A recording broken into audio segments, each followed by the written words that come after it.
What is up, guys? It is Stealthy back with another video for you guys. Today we have a countering the meta deck. This is a very off meta kind of weird looking deck. It's got a mix of some movement elements with Spider-Man 2099 and Dagger paired with Iron Fist, Cloak, and the Heimdall to try and add a component of the move while also trying to control. So the two biggest decks in the meta right now is going to be things like Loki, which I just did a video on a couple days ago. Loki's running rampant right now, and he's really good. I'm probably going to see a nerf coming to him pretty soon. And so him paired with the Collector, it's just a nasty deck that's running around. Snow Guard, putting 2 cards into your hand now is crazy for both Collector and Loki. And then the other big deck that we're seeing is something like Shuri, Sauron Shuri. This is a weird kind of deck that I put together a while ago and was messing around with, but something like this is also going around the meta. So with those two key decks in mind, I tried to piece together something to kind of counter those. So for things like your Ebony Maw and your Zeros and various things in the Shuri deck, or even the Kitty Pryde, we have Killmonger. Killmonger is an excellent answer for things like that. Just erasing them off the board is super helpful. We've got Cosmo to try and prevent the Loki from going off or the Shuri from going off. If we can get some good predictions in those lanes, or any of the cards that will add cards back to the hand, Cosmo is going to be great for mitigating that. Then we've got Iceman to try and delay that Loki turn 3 play, or even that Shuri turn 4 play, or if they're running the Kitty Pryde, we can ice the Kitty Pryde, because a lot of times they try to go Kitty Pryde plus Taskmaster on the last turn, and so if we hit her, raising her to 2, that's big. So Iceman has a lot of key hits that he can make, and so he feels like a very nice piece into this deck. We're also looking to do things on turn 5 like Wave. Wave paired with Cloak. That's 7 stats coming out on our turn 5 play, so still a solid amount of stats. And then it limits the 6th turn to 1 play, which we've got our 2 options in Heimdall and Doctor Doom. Probably the 2 best options we could have for our turn 6 play. And so to kind of curve out, you kind of want to open up with an Iceman or an Iron Fist. If you go with Iron Fist, you're hopefully following that up with a Dagger to maybe get an early +2 buff on her. Or we've got the Lizard to kind of help. 2/5 is just some solid stats. Then we're hoping to turn 3 either Cosmo to prevent try and get some predictions going down, stop the Loki on that turn 3, or prepare for the Shuri coming down on turn 4. Or if we're going up against the Kitty Pryde or even a Thanos deck, we've got the Killmonger to answer that. For turn 4, we're hoping to drop Spider-Man 2099. Or if their Collector's already getting big enough, we can drop a Shang-Chi, kind of put an end to that before it gets too bad. And then our turn 5 is obviously we're looking to do Wave plus Cloak or Wave plus Lizard. Both are solid options. Even Wave plus Dagger, if we've got the Heimdall for the turn 6, can be solid. And so then that way our turn 6 play, we either have Shang-Chi to shut down their big lane that they're going to think that they've already won. We've got the Doc Doom to cover all 3 lanes, or the Heimdall to move our 2 key pieces in Dagger and 2099. And so the hope is that since there's a lot of bigger statted cards running around in the Shuris and the Collectors getting buffed up, that's kind of why we're running Shang-Chi and Spider-Man, to hopefully have 2 chances at maybe destroying that if we see fit. So without further ado, guys, let's go ahead and jump into some games and check it out and see how it works out. Alright, for game 1, we are up against Spidey Riley. He's got the Chibi Iron Man avatar, which looks pretty cool. We don't have any kind of movement piece to follow up, so going with the Iron Fist doesn't feel all that productive for us, because we don't have a whole lot of movement options, so it's probably more worth it to us to save, because even on that off chance that we draw Dagger to follow it up, it's better for us to save and even do that turn 3.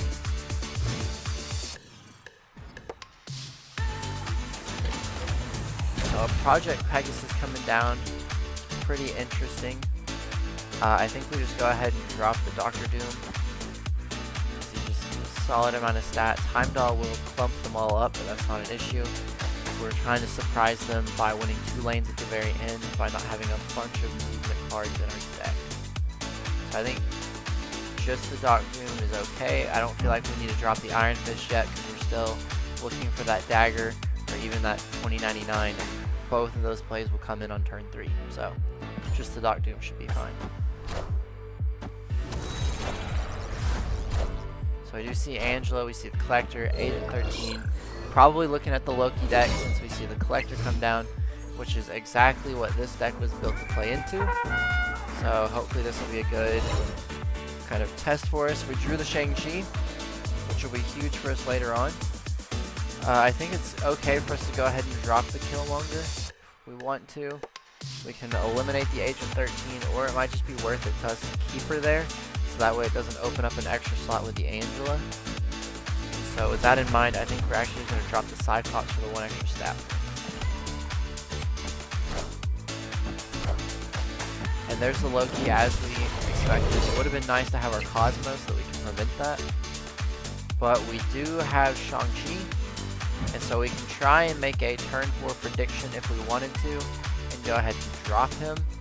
This could be very risky though, as we would have a guaranteed kind of go about, and they just replace their whole hand with our deck, and our deck doesn't have any cards to add to that. So I think the Shang-Chi play is actually not a good idea. So we're probably actually going to want to go something like Cloak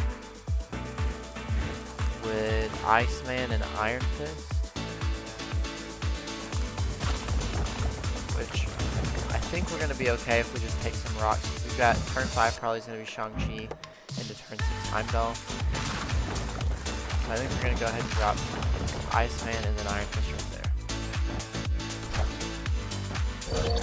So we just see Maria Hill. So we would have gotten the prediction with the Shang-Chi if we chose to do it. Our Iceman's not going to go off because it's still our Cosmo. That is okay. So like I said, we're definitely dropping the Shang-Chi. Now we gotta kind of decide what 2 lanes we're looking to win. This could easily be a lane that we choose to win, which would make our Heimdall not that useful for us. We are Iron Fisting over our Shang-Chi to the mid. And so now it becomes a question of what do we want to move. Right now we're looking pretty solid on the left. They can only add 1 more card mid, so it probably should just be left and mid that we want to win. So with that in mind, I think we're going to move our Iron Fist over, so that way we drop Heimdall mid, and it'll slide over Doombot and Cloak, because Shang-Chi's already going to go ahead and bounce over. So we're looking to throw right, even though we're Shang-Chiing the Collector.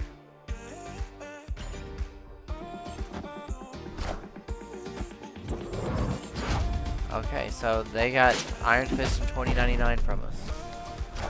So there might be a change of plans here for us.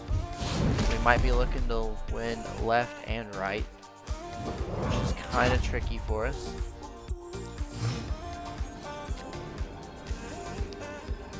We would add 9, 8, 17. We'd actually shift all 3. We can actually win out on mid because we have 8, 9, 17, 19. That's 2 more than this. And then we'd be sliding over 7 more, putting us up to 14 here. So I still think we play for the left and the mid, because they're probably going to be looking to try and secure the right.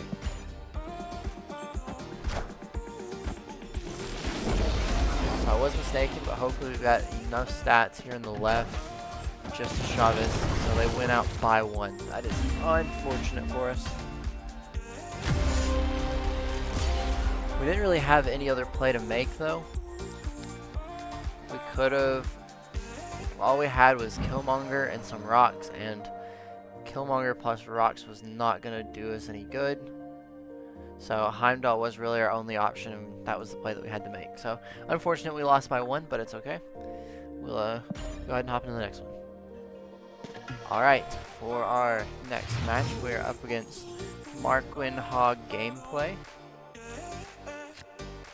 Got an interesting hand here. We got the Cloak with the 2099, so now if we draw a wave, it'll be nice to go Cloak and wave, and then we can move our 2099. Or worst comes to worst, we have the Asteroid M, so we can always just move him that way as well. So we do see a Nebula come down. We probably want to play it, especially since there's Sanctum. We're definitely going to play into that because we have the Heimdall, we can shift over. So we can still probably win Sanctum as long as we pull our Heimdall. Or if we draw into Iron Fist, we can hit a card mid, which would be nice as well. So Sanctum's looking pretty good for us.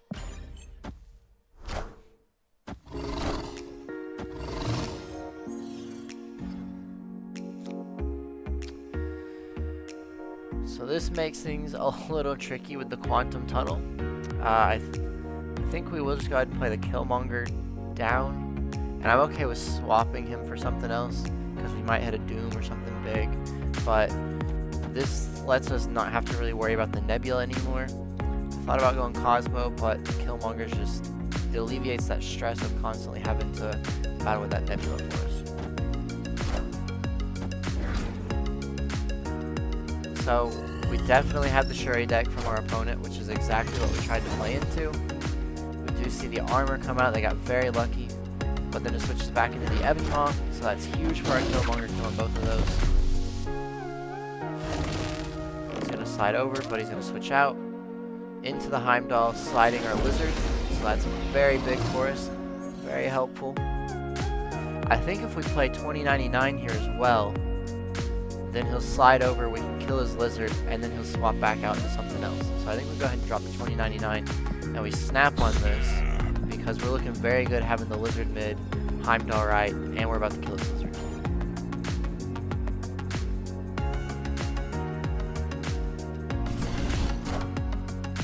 So he gets pulled over, he jumps across, kills the Lizard as we expected, and then he swaps back out into a Killmonger, that's fine. Armor, but that's going to get replaced for a 0. Okay. I think we go ahead and drop Cosmo into this lane because I'm expecting something big to be played. Probably their Shuri is what they're looking to do because they're going to need some sort of help. And then I think we drop Cloak as well after the Cosmo though, because I don't want to give him an opportunity to move things out. And his 7 stats is looking pretty good for us. We can obviously finish it off with the Dr. Doom cycling into something else. If we wanted, we could also just wave instead of the Cosmo, which might actually be more beneficial to us, denying those plays. Then we would have to, then we're allowing our Cloak to trigger, which I don't know is something that I want. I really think it's just going to be a Shuri play, so I think we just go Cosmo with Cloak. There's not a whole lot of plays that the Shuri deck can really make, especially if we hit their Shuri right here.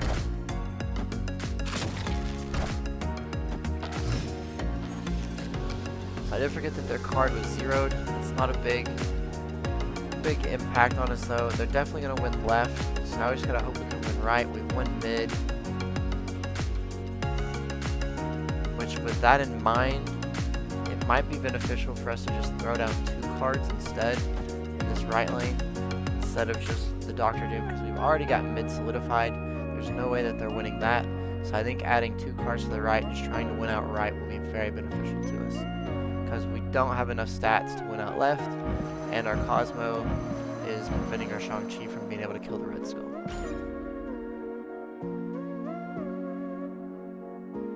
So if I remembered that the 0 had gone off for the Red Skull, it definitely would have been a better play for us to go with the wave, and then having the Cloak there would have been just fine. We could have even gone Cloak right, but the wave definitely would have been the better play if I had remembered that the 0 was going to trigger. Because that would have allowed our Shang-Chi to still have open availability in this lane, and also limiting our opponent to 1 play, so then we could just Shang-Chi the Red Skull away, winning left and mid.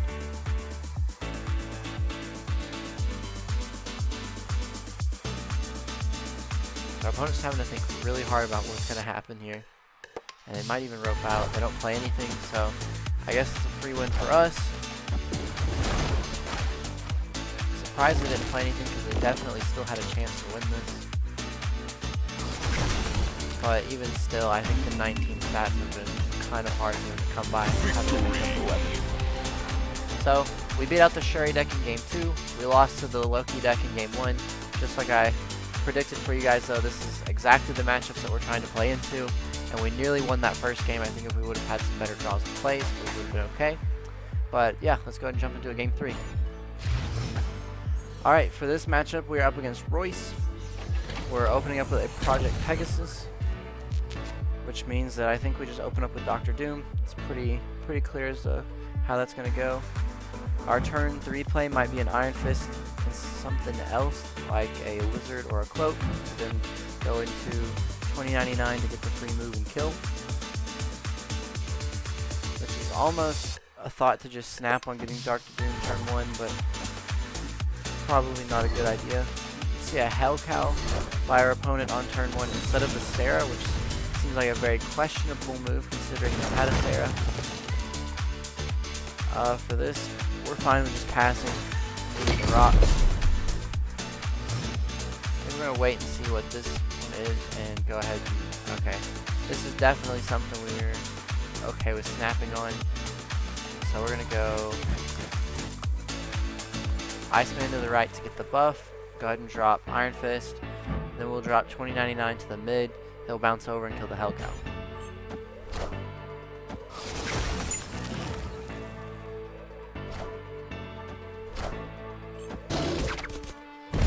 So, an unfortunate timing Killmonger for us. We're fine with either lane 2099 hitting. I think we will just prepare. Go left with him. We've always got the Heimdall, of course with the wave as well. So I think we're going to look to win left and mid again. So 2099 will be able to kill off the Hell Cow for us, which is really nice. Or it's probably better for us to kill off the Killmonger, slide mid, and then when we wave on 5 we Heimdall, it'll all slide to the left. So I think we're going to go with the Killmonger kill in this case. And just kind of hope that our opponent doesn't play something else. If they do, they play the magic mid, unfortunately for us. So now we're just hoping to win the 50-50. And very unfortunate, as I would expect nothing less for us. At this point, I think we hold on to the wave. So we're just going to kind of try and stat up. So we're going to go ahead and drop the Lizard, and then the Killmonger. This way when things slide, those two will go first into our mid lane, and then next turn we will go wave plus whatever else we play so that we can know that turn 7's only a 1-card play. And I think we'll go ahead and snap on this.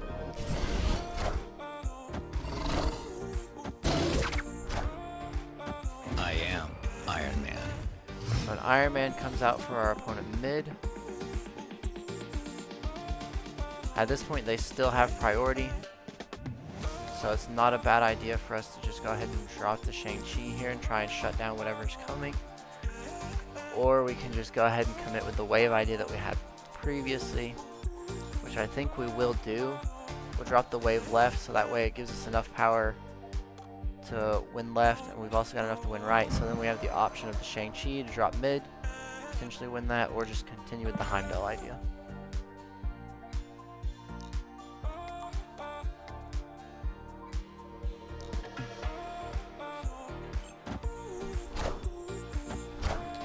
So Bishop plus Scorpion. So we definitely don't want to go mid. Our opponent has committed a ton to that idea. So I think we have right locked down pretty well. So now we're just hoping that adding 4 with the cloak is going to be enough for us to win out left. Doesn't look like they're going to have any sort of big play, so the cloak should probably be enough for us. We see a Shang-Chi come out of our opponent, so perfect. That's a big 8-cube win for us. We love to see that. The wave really locked them out, not allowing them to have multiple plays for the turn, and thus our cloak being just enough, big enough for us to win the left. So, I hope you guys enjoyed the video. Obviously this is not a tier 1 deck. It's kind of a fun little control deck that incorporates some move pieces to it. It's built to kind of try and counter the meta, which we saw a couple meta matches. We lost against the Loki by 1 point, but then we won against the Shuri deck. And so those were the 2 big matchups that this deck was made to play into. And so yeah, I'll catch you guys on the next video.